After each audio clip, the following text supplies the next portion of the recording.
Rino izuva renomwe tichipedza vhiki rokuverengwa kweoma. Ngatipindei pamukomborero. Tinokuropafadzai imi Mwari Baba wedu, musiki wezvinhu zvose. Makatiyeresa nokutitsvenesa nemirayiro yenyu, uyezve makatirayira pamusoro pekuverengwa kweoma. Rino izuva rinomwe revhiki rokutanga rokuverengwa kweoma. Hama vadiwa, svondo rapera rose takanga tichitaura nezverudo, asi svondo rino toda kutaura pamusoro pezvesimba ratinopuwa kubva kuna Mwari, asi risiri simba rokuti tibhinye vanhu nekuvaitisa varanda nokuvasunga kuti tizviitire pfuma. Isimba rokupupura pamusoro paishe wedu Jesu Kristu nokuita mabasa etsitsi. Muri kuzvinzwa kaizvo? Izvozvo zvoga zvinotirambidza, zvinotiudza kuti nyange zvedu takaita sevanhu vane simba guru risina vamwe, asi tinofanirwa kuzvininipisa. Hatifanirwa kuonekwa tichienda pamusoro pevamwe pazvigaro uyezve papfuma, nekuti tiripo kushumira savaranda kwete samadzimambo. Muri kupanzwa? Naizvozvo mune nhamo imi munotora inzwi raMwari ndokushumira naro, ndokuzviitira pfuma naro. Kutongwa kuripo, murayiro uripo, nekuti makazvitarisa Ishe wedu Jesu Kristu achidaidza vanhu, vakanga vatone mabasa avo vachizviitira mari yavo, asi vakanzi siyai izvozvo zvekuraura izvo. Fange sana Peter nana Andrew munun'una wake, ana Jakobho naJohani munun'una wake, vanakomana vaZebhedhi, vose vakanga vana mabasa avo. Nyangwe nerumwe rudendehwo rwakanga rune mabasa arwo ruchitoita zvimwe zvinhuwo, asi vakasarudzwa vane 12 ava, vakasiyiswa mabasa avo aivapa kurarama, vakanzi huyai munditevere. Vakabviswa papfuma vakaiswa paurombo nokuda kweumambo hwokudenga. Zvino kana isi takuita mari, takuita pfuma, takuva nevanhu vari pasi pedu, zvinomboreve chiko? Zvakanaka kuva nevateveri, asi kana wakupfumiswa navo, ndipo pane dambudziko. Panze pekuti iwe unofanirwa kunge uchitovapfumisa, nekuti shoko rinotaura kuti haufanirwe kubhadharwa nokuda kwebasa raunenge uchiita raMwari, nekuti iwe wakapuwa pachena, naizvozvo ipawo pachena. Ana Pauro vaishanda vachishumira zvakare. Pose pavaisvika vanga vasingade kuremedza vanhu, vaitoti vatsvage chimwe chibasa chekuti vanenge vachishanda apa vachiita sei? Vachishumira. Kwete kuti huyai nemataidzi, huyai nezvinhu zvokuzopa mufundisi, huyai namagrosari. Makatarisa makereke ose anonzwarwa, pane kauroyi kavanenge vachiita. Hazvina kunaka kuti zvinge zvakadaro. Vanhu vanokwanisa kungokupawo nokungoda, kwete kuti zvinodedzerwa kunzi makafanirwa kupa mufundisi. Mufundisi ngaave ane rimwe basa rake raanoita. Kana riro basa chete raanoita, Hakungamboshaikwawo munhu 1 kana 2 vapfumi vanokwanisa kumubatsira, kana kumuvakira imba chayo, kana kumutengera motikari. Asi zviri kuitwa navapfumi vachibvisa pane zvizhinji zvavanazvo, kwete kuti murombo ngaape zvose zvaanazvo kuti mufundisi agare zvakanaka. Mufundisi apurezidendi here anopona nemari yekuteresa? Mambo here? Tinofanirwa kuzvitarisisa tichiona kuti tiri varanda pakushumira, kwete kuti tiri mabhosi. Yatimboendai muzviverengwa. Ndinofunga kuti sezvo tambotaura pamusoro pavadzidzi, ngatiendei pana Mark 10 tinonzwa kuti zvinonzi chii? Chikumbiro chaJakobho naJohani. Ipapo Jakobho naJohani vanakomana vaZebhedhi vakauya kwaari vakati, mudzidzisi, tinoda kuti mutiitire zvose zvatinokumbira. Akavabvunza akati, munoda kuti ndikuitireiko? Vakapindura vakati, titenderei kuti mumwe wedu agare kuruoko rwenyu rworudyi uye mumwe kuruboshwe rwenyu mukubwinya kwenyu. Jesu akati, hamuzivi zvamunokumbira. Mungagona here kunwa mukombe wandinonwa, kana kubhabhatidzwa norubhabhatidzo rwandinobhabhatidzwa narwo? Vakapindura vakati, tinogona. Jesu akati, muchanwa mukombe wandinomwa uye muchabhabhatidzwa norubhabhatidzo rwandinobhabhatidzwa narwo. Asi zvokugara kuruoko rwangu rworudyi kana kuruboshwe handisini ndinozvipa. Nzvimbo idzi ndedzavaya vakagadzirirwa. Vane 10 vakati vanzwa izvi vakatsamwira Jakobho naJohani. Jesu akavadana pamwe chete akati, munoziva kuti vaya vanonzi vatongi nevedzimwe ndudzi vanotonga pamusoro pavo, uye vabati vavo vakuru vanoshandisa simba pamusoro pavo. Hazvina kudaro pakati penyu. Pachinzvimbo chaizvozvo, ani naani anoda kuva mukuru pakati penyu anofanirwa kuva muranda wenyu, uye ani naani anoda kuva wokutanga anofanira kuva nhapwa yavose. Nokuti kunyange mwanakomana womunhu haana kuuya kuzoshumirwa, asi kuzoshumira uye nokupa upenyu hwake kuti huve dzikinuro rwavazhinji. Amen. Hatisipo kushumirwa isusu, tiripo kushumira. Wose anoda Mwari, anoda kuita muapostora, anoda kuita mudzidzi waIshe wedu Jesu Kristu nomuteveri waIshe wedu Jesu Kristu, mushumire. Asi munozvizivawo kuti umambo hwokudenga hwakafanana nepiramidi. Nyange zvapo pasina mari papo, ndehwekugamuchidzana. Chandakugamuchidzawo iwewe, enda unogamuchidzawo mumwe. Handizi mukuru kupfuura iwewe. Ndakangoita kuti uzive chete Ishe Jesu. Ndakangoita kuti uzive Mwari. Izvozvo ndizvo zvaunofanirwa kutora kumhuri yako, kuhama dzako, kuruva rwako nekuna vamwe vari kure. Hauzi muridzi wavo, uri kungoshumira. Unongoita chete paunosvika wogumira ipapo. Makambadzwawo doctrine yangu kana kuti dzidziso yangu pamusoro pekupuhwa zvokudya kwevane zviuru 4 kana zviuru 5. Pane vose vanenge vachiteerera nguva zhinji tiri tese, nofunga vanoziya. Ndakazvinyorawo mumabhuku andakambonyorawo, asi ndainyora ndichivhiringidza kuitira kuti vavengi vasakurumidza kubata. Nekuti vakavapa maparero ako vanotendeuka vagokutsika-tsika nokukubvambura. Usape maparero ako kunguruve nokumhumhi.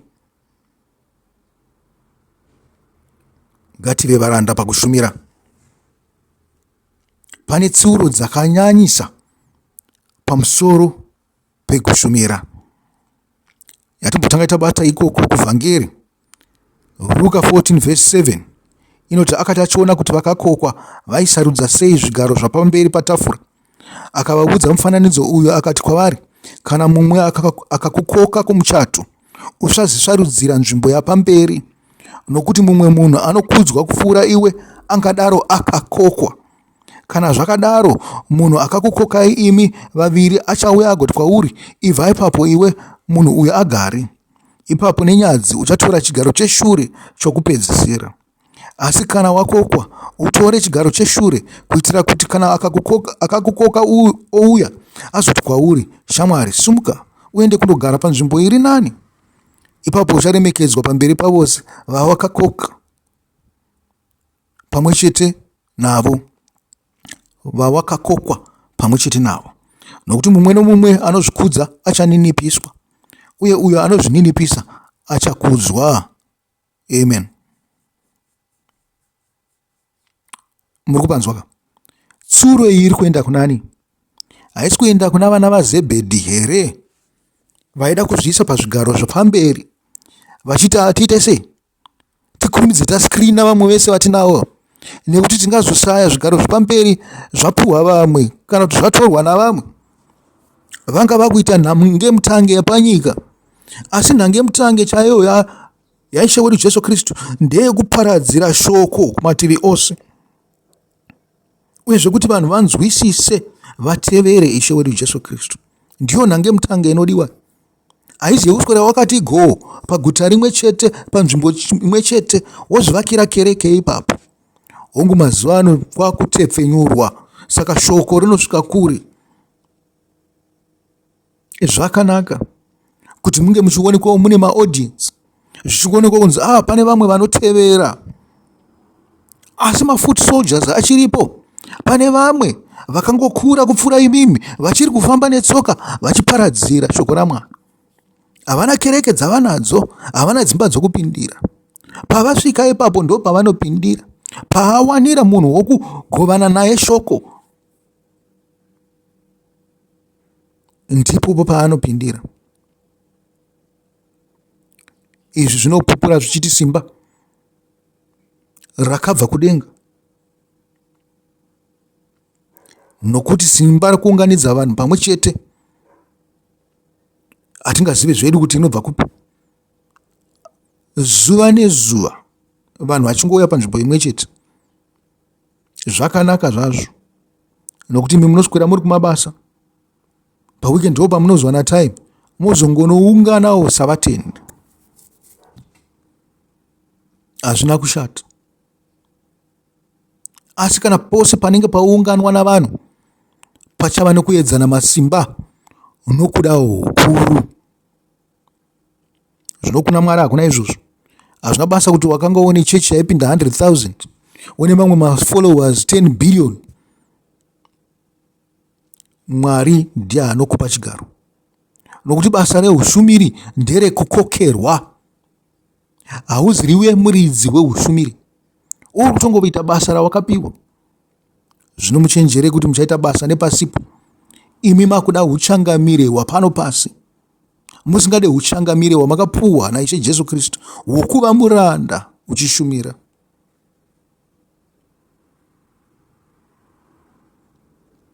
Yatibatei mavhesi akawanda, nguva ndiyo duku. Hazvina kutangira pane imimi munozviti maKristu, munotevera Ishe wedu Jesu Kristu. Imi vesungano idzva, matambudziko ewawo akanga ariko nyangwe kusungano yekutanga yakaitwa naMozisi navaIsraeri naMwari. Tinonzwawo tsiuro ichienda kuvaprista kuburikidza navaprofita vazhinji. Asi ngatiendewo pane tsiuro inoitwa kuvaprista naMaraki. Tingatangire zvedu paMaraki 2 tozodzokera paMaraki 1. Ahopu munobatisisa. Tangoita tichiverenga mubva makurumidza kubata. Zvinoyambiro iyi ndeyenyu imi vaprista. Tiri pana Maraki 2, ngativerenge kubva paMaraki 2, ngativerenge verse 1 to 9. Zvinoyambiro iyi ndeyenyu imi vaprista. Kana imi musingateereri uye kana musingakudzi zita rangu nomwoyo wenyu, ndizvo zvinotaura Jehovha Wamasimba Ose, ndichakutuma kutukwa pamusoro penyu, uye ndichatuka ropafadzo dzenyu. Hongu ndakadzituka kare, nokuti hamuna kuzvipira nomwoyo yenyu kuti mundikudze. Nokuda kwenyu ndichabvisa zvizvarwa zvenyu, ndichadzura zviso zvenyu nendove, ndichadziura zviso zvenyu nendove inobva pazvibayiro zvemitambo yenyu, uye muchatakurwa pamwe chete nayo, uye muchaziva kuti ndakakutumirai yambiro iyi kuitira kuti sungano yangu naRevhi irambe iripo, ndizvo zvinotaura Jehovha Wamasimba Ose. Ndakaita sungano yangu naye, sungano youpenyu norugare, uye ndakapa izvi kwaari. Zvakandivigira kukudzwa, uye akandikudza, akamira achitya zita rangu. Kurayira kwechokwadi kwakanga kuri mumuromo wake. Amen. Kurayira kwechokwadi kusina fufuro, kusina kunyengera, kusiri kwekuda kubata vanhu kumeso nokupinda muhomwe dzavo, kusiri kwekuda kupfuma nokuzviitira mbiri. Mbiri yose ngaive kuna Ishe wedu Jesu Kristu. Zvino mbiri yakabva kuna Jesu yakauya kwauri iwewe, zvakungozivikanwa kunzi iwe ndiwe une chechi. Panze pokuti vanhu vange vachiziva Ishe Jesu Kristu ndiye muridzi wechechi iri kupindira vanhu. Iwe wazokura kupfuura vamwe vanhu sei? Wazoita muridzi wayo sei? Haungakwanisi kuita muridzi wekereke iwe. Kereke ndiye Ishe wedu Jesu Kristu. Mumwe nemumwe anopinda imomo akafanana. Iwe ungori mukuru pakuti wagarisa urimo, unofanirwa kurayira vatsva vanenge vachiuya. Asi mese makafanana pachiso chaMwari. Uyezve ndinokuudzai kuti mose muri vaprista, nekuti kana munhu uchiti unotevera Ishe wedu Jesu Kristu, une uprista hwakaita sehwake. Naizvozvo hamunganzvenge muchiti aiwa, yambiro yaingopuhwa kuvaprista vekare chete, nekuti ndiko kwakanga kune uprista hweuRevhi. Handizvo.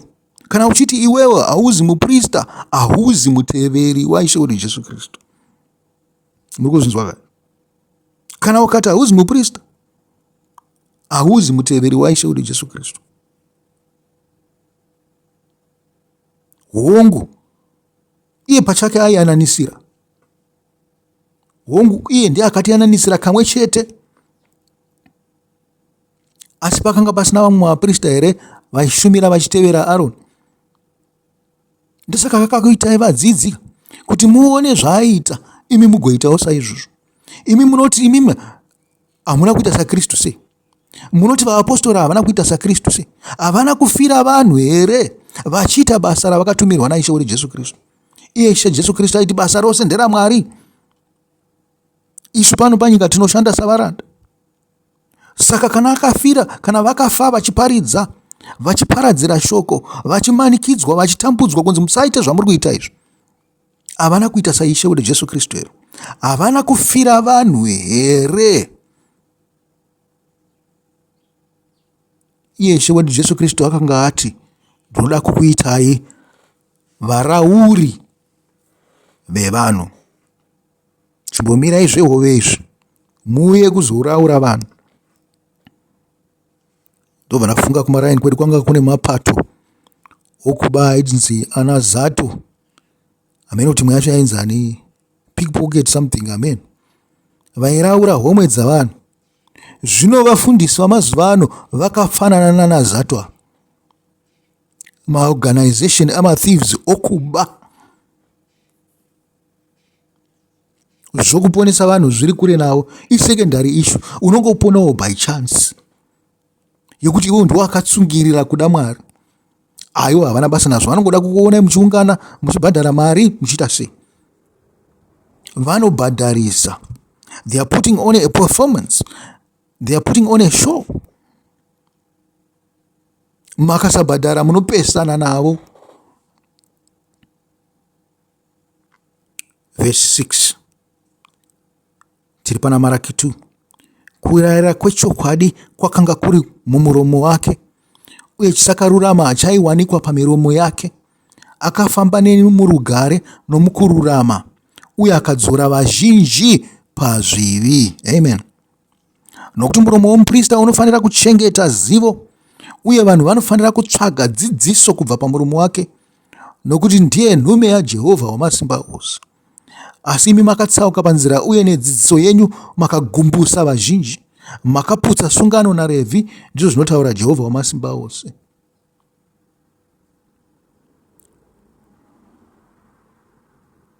Vazhinji vavafundisi vakaputsa sungano naIshe wedu Jesu Kristu kare kare. Vachiringoti Jesu Kristu, Jesu Kristu nemuromo chete. Asi vakabviswa paari kare kare. Vakuzviitira ivo pachavo ndivo vava ana Jesu. ana Jesu venhema, ana Jesu vokuda kutora upfumi hwenyu, nokuda kugara vachikuunganidzai, vakunakirwa nepopularity, fame, wealth. Verse 9. Tongotangira paverse 8 pataita ipapo. Asi imi makatsauka panzira uye nedzidziso yenyu makagumbusa vazhinji. Amen. Makaputsa sungano naRevhi. Ndizvo zviripo izvo. Mandinzwa ndichiti amen. Kwete kuti ndiri kuzvifarira, kwete. Kwete kuti ngazvive saizvozvo, kwete. Asi ndizvo zviripo kuti shoko raMwari riri kuitika mumaziso edu pamazuva ano. Verse 9. Nokudaro ndakaita kuti muzvidzwe uye munyadziswe pamberi pavanhu vose, nokuti hamuna kuchengeta nzira dzangu, asi makaita rusarura pakutonga kwenyu. Amen. Makambonzwawo zvichinzi musaita rusarura pakutonga? Fufuro inoodza. Tongerai vanhu zvakanaka. Paridzirai vanhu zvakanaka. Asi maoko avatungamiriri vemakereke vazvino azere nefufuro. Mavari muzere huori,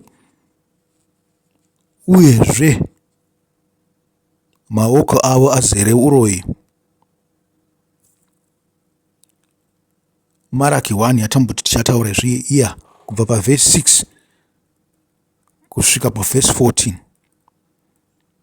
Zvibayiro zvisina kukodzera. Jehovha Wamasimba Ose anoti, mwanakomana anokudza baba vake, uye muranda anokudza tenzi wake. Kana ndiri baba, kukudzwa kwangu kuripiko? Kana ndiri tenzi, kuremekedzwa kwangu kuripiko? Ndimi iyemi vaprista munozvidza zita rangu. Asi munobvunza muchiti, takazvidza zita renyu seiko? Munondivigira zvokudya zvakasvibiswa paaritari yangu. Asi munobvunza muchiti, takakusvibisai neiko? Jehovha Wamasimba Ose anoti, pakutaura kwenyu muchiti tafura yaJehovha inozvidzika. Amen. Zvikanzi vamwe vanhu chaivo ndakavaisa pazvigaro izvi, ndakavasarudza, nekuti tinosarudzwa naIshe wedu Jesu Kristu. Antu ndiye anotiita vapostora, vafundisi namamwe mabasa atinopuwa. Muri kuzvinzwa? Asi vakabva pana Ishe wedu Jesu Kristu. Pavakanga vanzi uya muzoshumira, aritari dzavo kana kuti purupiti dzavo dzakasvibiswa. Hazvisiri zvaJesu. Maitiro avo nemafambisiro avanoita basa remakereke avo hazvisiri pana Jesu Kristu. Zvine chigevha mukati, zvakapindirwa navanhu vasina kururama.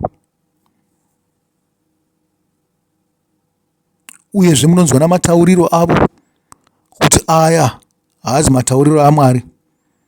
Munoita kunge zvinonzi zviziviso kana kuti zvimwe zvinhu hazvifanirwa kunge zvichitaurwa pakereke, nekuti zvinenge zvitokunyangadzai. Muchingoti tingoda kunzwa muparidzi wezuva toenda zvedu kumba. Ndozvandinozoona kuti dzimwe nguva makereke ekuchirungu akanaka. Akudhara aya, vanhu vanongouya 30 minutes vodzokera kumba. Vanongonzwa zvoda kutaurwa musi iwoyo voenda zvavo kumba. Zviziviso zvishoma. Kana pane zviziviso pamwe zvinotenda netsamba kudzimba dzavo, hazvitaurwe mukereke, nekuti zvinoodza mwoyo yavanhu. Makuzvipa simba rekutonga vanhu, simba ramusina kupuwa naIshe wedu Jesu Kristu. Makapuwa simba rekushumira muchizvininipisa. Zvikanzi ndo panobva ukuru hwenyu. Hauzi ukuru hunoonekwa navanhu, ukuru hunobva kudenga. Asi ukuru hwavafundisi vapasi pano takuhuona isu vanhu, nekuti vanotibata. Verse 8. Pamunouya nezvipfuwo zvakapofumara kuti zvibayirwe, hazvina kuipa here? Pamunobayira zvipfuwo zvakaremara kana zvinorwara, hazvina kuipa here? Chimboedzai kuzvivigira mubati wenyu. Angafadzwe nemi here? Angakugamuchirai here? Amen. Zvikanzi makungoita zvenyu sevhisi yenyu kuti zvikubvei, asi zvamunenge makananga chaizvo chaizvo zvamunopedzera simba renyu pazviri, ndizvo izvo zvemari izvi. ndizvo izvo zveukuru zvepolitics dzemukereke.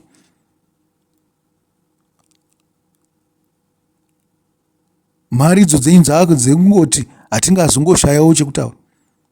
Uyezve vanhu vamunogara makachengetedza gore negore mukereke muri kuvadii? Kana mafunga kuitira service yenyu panzvimbo imwe chete, munoziva kuti munhu anofanira kugara makore akaita sei mukati mekereke ino.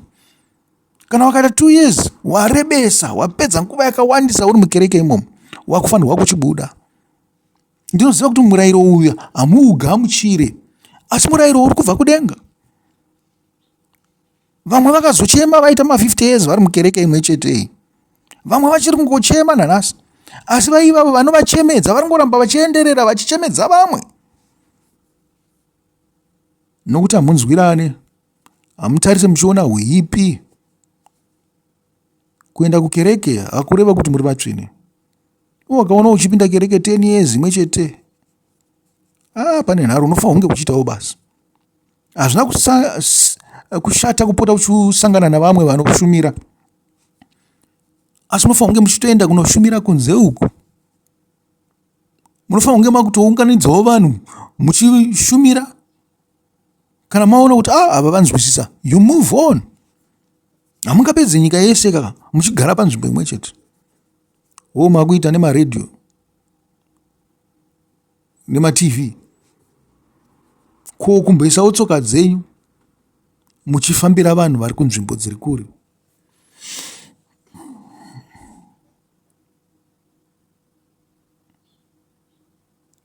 Nekuti makagara panzvimbo imwe chete muchafunga kuvaka, muchaita dzimba, muchaita mabhizinesi, maane more interest kune mabhizinesi amunawo kupfuura zvamunazvo kereke. Kereke yangowo means yekuti mabhizinesi enyu afambe, mupote muchitengerwa. Ndaiziva zvangu madzimai agara achiita izvozvo mumakereke edu aya echiPentecostal emaapostoli aya. Panoto nemadzimai anotoita mabhizinesi awo imomo. Zvangofanana nemuzanu PF meme. Kuti pane vamwe vari kutoita mari nezanu PF iyoyo. Chinhu chinechi chifanira kunge chakachipa, chichitengwa pamwe sheti inofanira kunge ichitengwa kana 50 cents iri 1. Inoitwa kana kuti $15.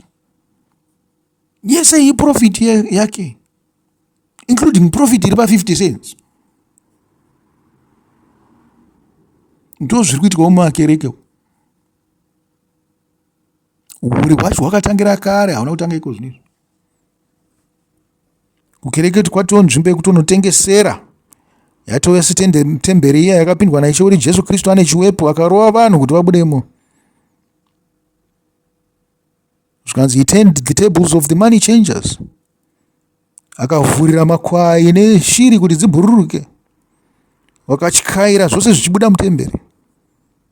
Maakutomirira kuti adzoke zvakareka akurovei neshamu. Ndizvo zvaataura naMaraki 2 apa kuti anokwanisa kuzviita akauya neshamu akakurovai. Yatipedzisei kuverenga zvedu Maraki 1. Jehovha Wamasimba Ose anoti, zvinokumbirai Mwari kuti atiitire nyasha. Nezvipo zvakadai zvinobva mumaoko enyu angakugamuchirei here? Aiwa dai mumwe wenyu aipfiga mikova yetemberi kuitira kuti murege kubatidza moto isina maturo paalitari yangu. Zviri kunzi vharai makereke aya muende kudzimba. Haasi kubatsira chinhu. Handifadzwi nemi, ndizvo zvinotaura Jehovha Wamasimba Ose, uye handingagamuchiri zvipiriso zvinobva mumaoko enyu. Zita rangu richava guru pakati pendudzi, kubva kumabvazuva kusvikira kumavirira. Zvinonhuhwira nezvipiriso zvitsvene zvichauyiswa kuzita rangu munzvimbo dzose, nokuti zita rangu richava guru pakati pendudzi, ndizvo zvinotaura Jehovha. Asi munozvidza pamunoti tafura yaJehovha yakasvibiswa, uye zvokudya zvayo zvakashoreka, uye munoti zvinorema sei, uye munoifembedza muchiizvidza, ndizvo zvinotaura Jehovha Wamasimba Ose. Pamunouyisa zvipfuwo zvakakuvara, zvakaremara kana zvinorwara kuzozvipa sezvibayiro, ndingazvigamuchira kubva pamaoko enyu here? Ndizvo zvinotaura Jehovha. Ngaatukwe munyengeri ane gondobwe rakanaka pakati pamakwai ake, anopika kuti acharipa asi agobayira chipfuwo chine chakaipa pachiri kuna Ishe. Nokuti ndiri mambo mukuru, ndizvo zvinotaura Jehovha Wamasimba Ose, uye zita rangu rinofanira kutyiwa pakati pendudzi. Amen. Musafunge kuti vanhu vari kuita izvi.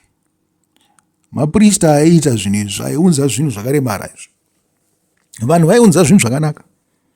Asi maprista paainenge akunopawo kereke paatari yaMwari, nokuti hapana munhu wakanga asingabayire, vaprista navanhu vose vaibayira. Saka vaprista pavainge vakuunzawo zvinhu kuatari yaMwari, vaiuya nezvinhu zvakaremara, zvinhu zvavasingade zviya zvavanosema, ndizvo zvavaiunza kuatari yaMwari. Kundiwo vanenge vachibayira kafuti nekupisira, ndiani anenge achizviona kuti zvakaremara zvakaita sei. Corruption kanga yakapinda mukereke. Makanzwa imi kuti kune dzimwe nzvimbo dziri kunzi makereke ngaavharwe. Hakuna kungochema muchiti sei makereke ari kunzi avharwe. Zvinhu zvakaipa zviri kuitika mumakereke zviri kuonekwa nedzimwe hurumende kuti izvi ndezvakubata vanhu komese, izvi ndezvekubira vanhu izvi. Hurumende idzo dziri kutoramba corruption iri kuuya kuburikidza namakereke aya. Saka musati imimi hurumende idzi hadzisi kuda Mwari, kwete, vanoda Mwari. Asi vanhu vacho vari pamberi kuita basa raMwari ndivo vaacorrupt. Ndosaka Ishe Jesu Kristu akazouya. Priesthood akanga iripo kare haitoita basa raMwari. Vakanga vakazvipuwa zvinhu izvi naMwari. Asi corruption ndiyo yakazoodza temple system yetemberi. Nyaya dzokupira idzi dzakaodzwa navanhu vaibata basa iroro. Saka musazvidze kana muchinzwa dzimwe hurumende dzichinzi vharai chechi muchifunga kuti dzaane satanism kati. Satanism yakagara iri muhurumende kubvira kare. Asi nemukerekewo yanyanyisa, ichitora zita rehutsvene, ichitora kuti yakarurama. Muri kupaona kapa? Muchazoti mufundisi aiparidza zvokwadi kana maakupindira makavanda pasi pemuti, kana maakupindira makavanda mukati medzimba dzenyu mungori 2-3 chete, shoko rinenge richitofamba. Asi izvi zvokubatana meso nekuzvivakira mazikereke makuru zvinenge zvapera. Izvi zvokuukororo huri kuitwa navafundisi ava, vari kuzviita madzichangamire enyika kuti madzichangamire etsitsi. Hama vadiwa, ngatiitei part 1 nepart 2. Part 1 yamirira pano, tichatanga part 2 shortly.